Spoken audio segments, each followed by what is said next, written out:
steal from people's houses and stuff like that? What you mean, is it all right? Well, remember when you were saying, like, if I come into my house and it's stolen, then you want your shit back, right? No, I was talking about in Africa. You know, down in South Africa. No. Stay with me, brother. Stay with me for a minute. Is it all right for me to come into your house and take your belongings and steal? You can try. No, that's not what I'm asking you, brother. That's not what I'm asking you.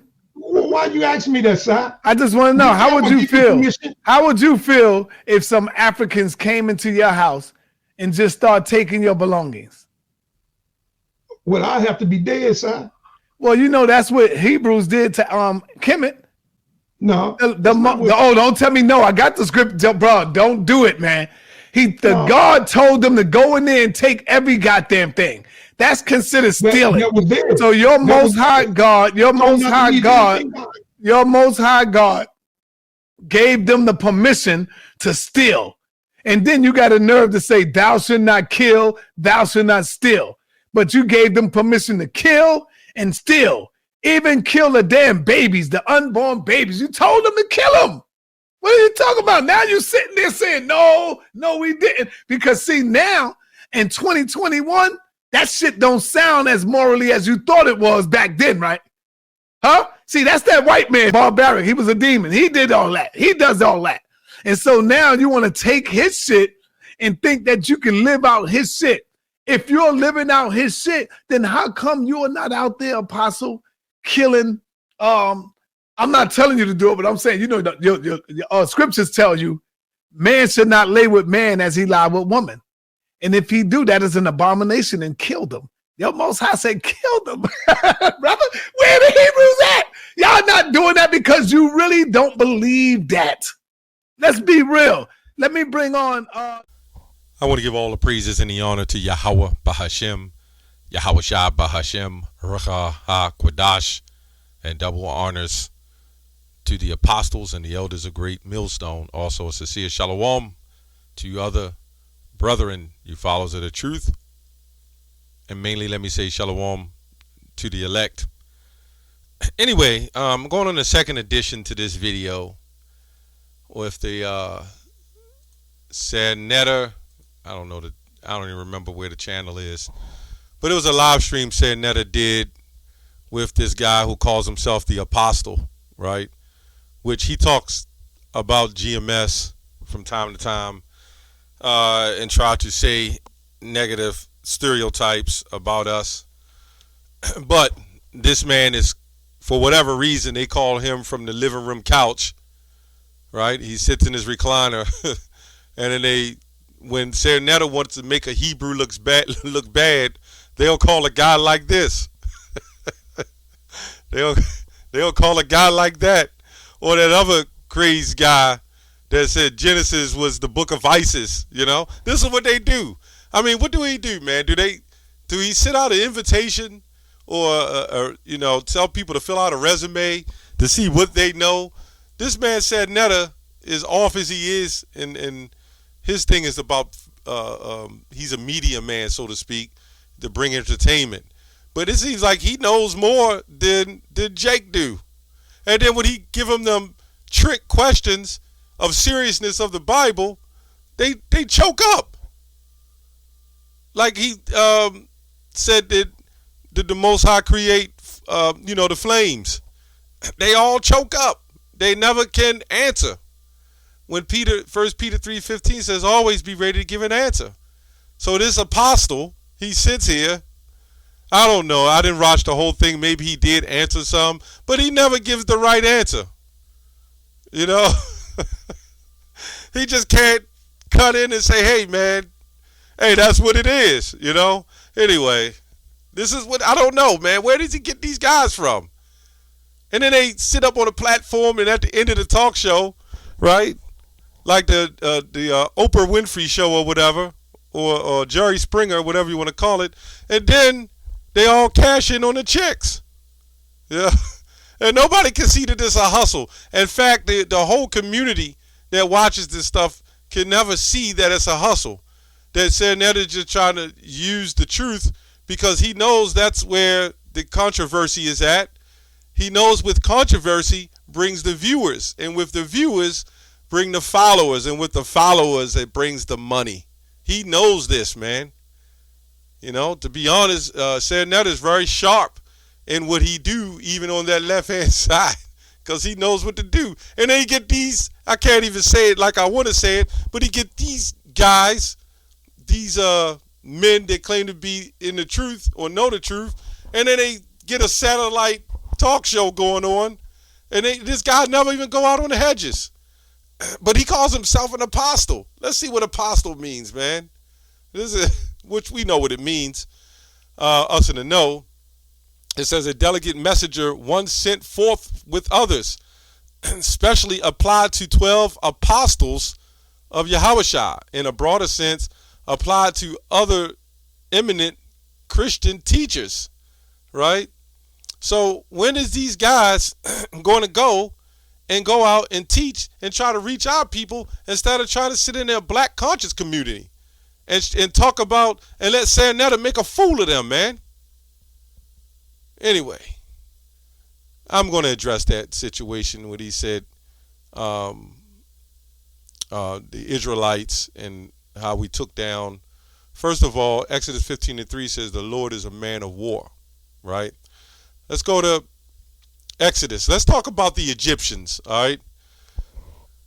Let me get to the point. It says, now there arose up a new king over Egypt, which knew not Joseph, and he went unto his people. Behold, the people of the children of Israel are more and mightier than we. Come on, let us deal wisely with them, lest they multiply, and it come to pass when there falleth out any war, right? They join also unto our enemies and fight against us. So that's what they was afraid of, that us multiplying, we're going to, manipulate and get into other, different wars, right, of their enemies and take down them. And it says, and so get them out of the land, right? Therefore they did set over them taskmasters to afflict them with their burdens. And they built for Pharaoh treasure cities, Pithom and Ramses. But the more they afflicted them, the more they multiplied and grew. Like Israelites do. The more stress you put on them, like they did, like they're doing now, the more Jake multiplies, right? And they were grieved because of the children of Israel. And the Egyptians made the children of Israel to serve with vigor, right? And they made their lives bitter and hard bondage in the mortar and in the brick and in the manner of serving in the field. And this is why Jake is, they set situations up to Jake to get locked up. And who is it? The men. It goes on. Okay. Let me see. Let me look up this word, to serve with vigor. Right. That can't be good. We're gonna get that word real quick. To serve with vigor, meaning hardcore, right? It's actually rigor. Harsh, hardcore, tempered judgment, unyielding, inflexible, right? Strictness, cruelty. That's what that means, okay? So let's go on. I'm going to jump to the point in verse 15. And the king of Egypt spake to the Hebrew midwives, of which the name of the one was Shipra, and the name of the other was Pua. And he said, when ye do the office of a midwife to the Hebrew woman, and see them upon the stools, if it be a son, then ye shall kill him. But if it be a daughter, then ye shall live. And again, we see this now, the violence and how the uplifting of the Queen of Heaven. Okay, it's another video, but I'm just going to show you that these people keep trying to uplift the Egyptians when the Egyptians are the ones that put hell on us too. And guess what? Jeremiah 30:16. Let me go to Isaiah as well, but Jeremiah 30:16. It says, therefore all that devour thee shall be devoured, and all thine adversaries, every one of them shall go into captivity.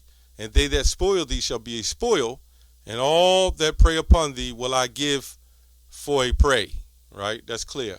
Let's get another one. I mean, they try to go in Isaiah 19, but then you have, come on, Isaiah 45 and 14.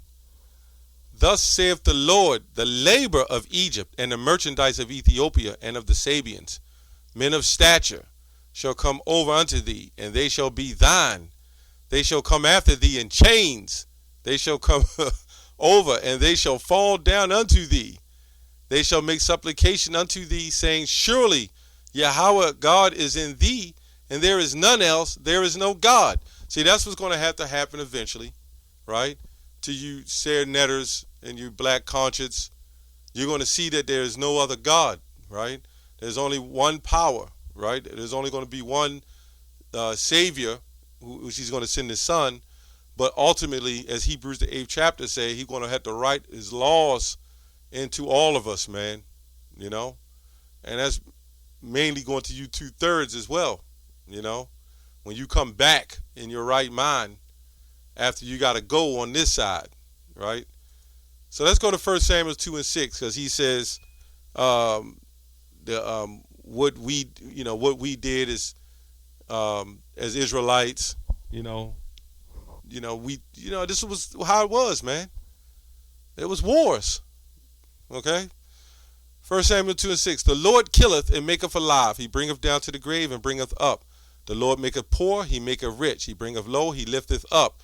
He raises up the poor out of the dust, and lifteth up the beggar from the dunghill, to set among princes, and to make them inherit the throne of the glory. For the pillars of the earth are the Lord's, and he hath set the world upon them. Right? He will keep the feet of his saints, and the wicked shall be silent in darkness, for by strength shall no man prevail. Okay? So a lot of you black conscious Egyptologists, you think you're going to take this man down? Good luck. I'm not even going to call it luck. You will be destroyed. The only one is the Holy One of Israel, the Most High Yahweh, through his son Yahushua and the angels, is going to be the ones that take this man out of power, right? Because if you really think about it, when you go back to the Syrian Babylonian empires, they should have still been in rulership because they had all the technology, even up to the Roman Empire. They should have never fell. They had all the technology. How did they fall? Because the Most High took them out of power. And guess who got all the technology now? Same thing. There's always a spiritual intervening, a spiritual situation that's going to intervene and change things. And that's those chariots. It's just that simple. So I just wanted to touch on that. These guys, can they get a legitimate Israelite there to sit there and deal with these matters? I don't really look at this stuff. I just happen to be looking at it now because I see to see what new doctrines is coming out. This is crazy. I mean, Captain Cesariak is the best one that they can put up there, right? So when Sadnetta makes all of them look foolish, then the captain has to come in and clean it up. But do you realize the ones that don't have to debate, like any of us in GMS, we don't have to go do the debate, but we'll mop the floor up with them, man. Easy. Just by knowing secular history, knowing the scriptures, knowing the precepts, right? Knowing the going into the Hebrew and the Greek, which Apostle Tahar was through the Spirit, brought the blue letter, acknowledge the blue letter, let me say that. And we go through that. Now all these guys want to try to go into it. This is crazy, man. Anyway, that's all I have on that. Shalom.